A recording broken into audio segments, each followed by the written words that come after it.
Hello everyone, today I'll be introducing on the FIG attack, which stands for Factoring of RSA Export Keys.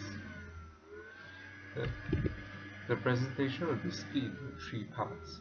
First, I'll be introducing the attack, followed by explaining the vulnerability and offering some solutions.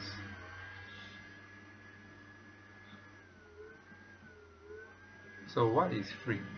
It's actually a flaw in SSL/TLS discovered in 2015, and the main problem is that SSL uses weak or so-called export-grade RSA for encrypting communications, which results in the vulnerability.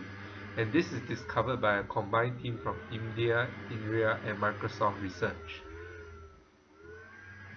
The source of the vulnerability dates back to the 1990s in the post-World War II, where the United States realized the importance of cryptography as a weapon of war. Thus, cryptography is categorized as auxiliary military equipment, and thus all RSA encryption keys are restricted to be no more than 512 bits, which results so that it can be easily broken by NSA who has the resources to do so. Thus, many clients are forced to use export-grade RSA encryption keys, and some of the affected clients is OpenSSL, Apple Secure Transport, Microsoft Windows Secure Channel, and many other platforms. The problem here is that export-grade RSA keys can now be broken easily due to the increase in computing power of our computers. However, due to the US law, currently SSL uses export-grade RSA keys by default, and thus this allows for man-in-the-middle attack to occur. One of the most shocking things is that 36% of SSL websites are currently vulnerable.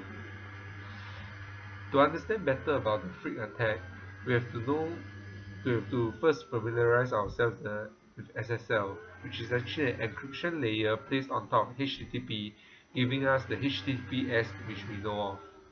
And the purpose is to verify that the client is talking to the assumed server, and also ensures that there's secure communication between the server and the client. And in here, RSA is most commonly used for the key exchange.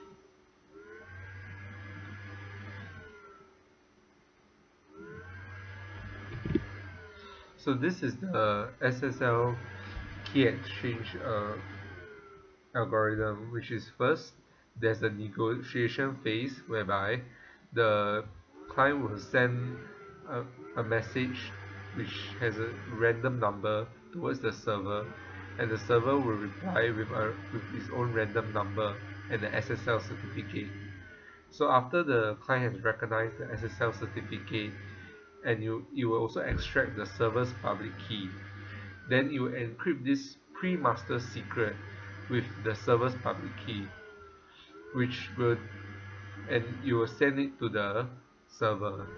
Then the server will decrypt the pre-master secret using the server's own private key. So this pre-master secret is used in the second phase to create a shared secret key, which is the symmetric key. So what it does is that it computes the master key, the master secret in this case, using the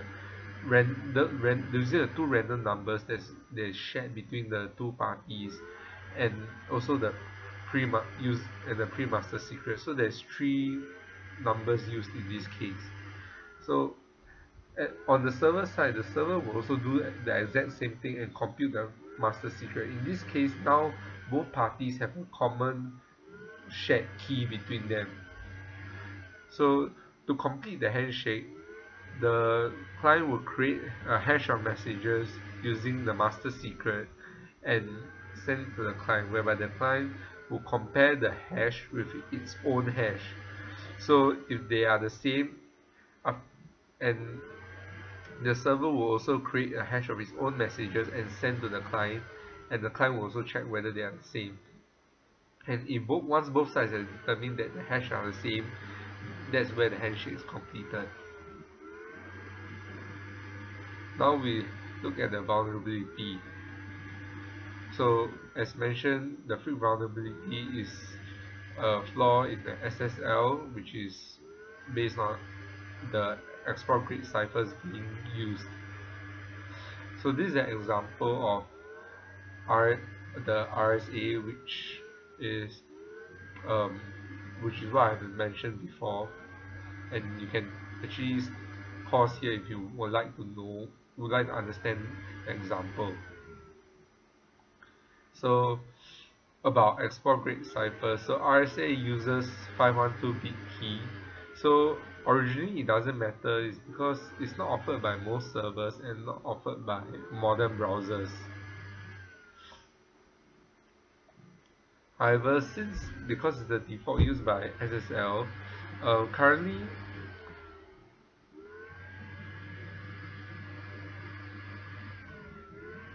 Cur- currently, the cost to factor the RSA modulus has plummeted to as low as $75 and 4 hours using a recently published recipe that even competent novices can follow. The technique uses Amazon EC2 cloud computing service, which is described in a paper titled Factoring as a Service. So for people who are interested, can go and read up on the paper. So as mentioned, this is the paper of Factor as a Service, which states that the system could reliably factor 512-bit RSA keys in just under 4 hours.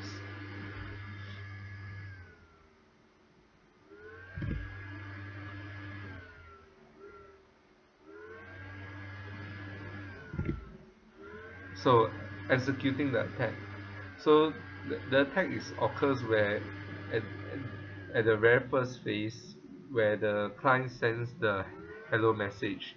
This is where a man in the middle attack allows the attacker to intercept the request and change the message.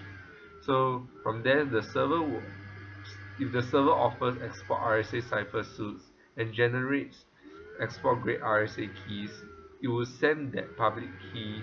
The server would send the public key to the client.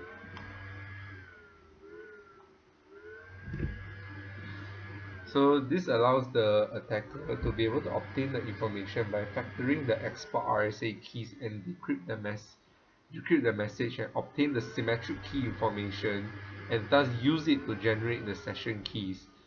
So a man-in-the-middle attack the attacker can now trivially read or modify the packets. The effect of this is that now even the most secure the websites can be exploited.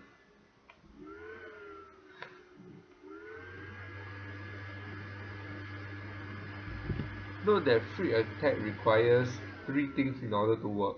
First, a server that still supports export grade encryption, which less than a quarter of them do. A browser with a buggy SSL library that doesn't notice that what it asked for isn't what it got. And thirdly, an attacker sitting between a vulnerable browser and a server with an out-of-date configuration. These are the requirements to conduct a successful free attack. Next, I'll be mentioning about some solutions that we can take in order to circumvent this attack. The first solution is Microsoft's solution, whereby the main idea is about correcting the cipher suit enforcement policies used for generating RSA keys. So the basis is that servers just need to support RSA key exchange. The basis is that because the servers need to support RSA key exchange export ciphers for successful attack. Thus, the solution is to disable the RSA key exchange ciphers. But this can only be used for Windows Vista and later systems only. Another way is to modify the SSL cipher suit order in the group policy object editor. The next solution is offered by OpenSSL, which is actually just a very short commit that will only be called if the client receives a server key exchange message. So this is where RSA keys will be sent to the client and connection is secure if RSA keys are difficult to factor. The effect of the commit is that if the client receives a server key exchange message for a handshake that it believes is using export RSA, then you will abandon the handshake and request one for another cipher suit.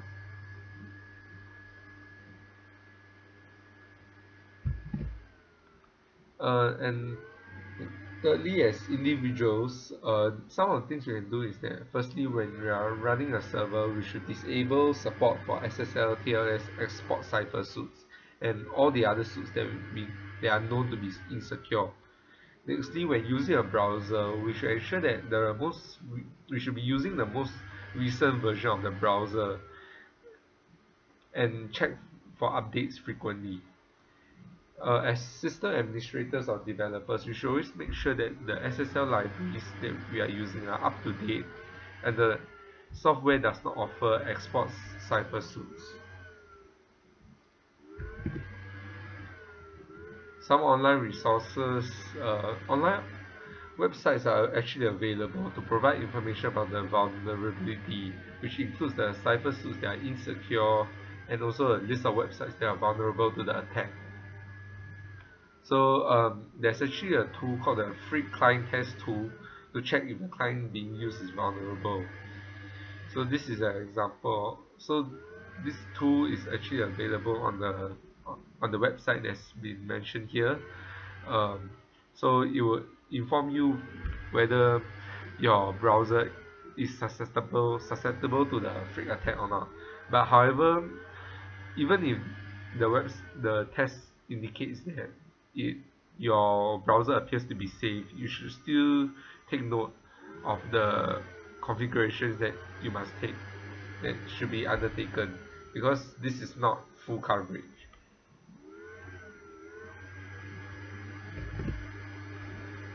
We have come to the end of the presentation and thank you for your time.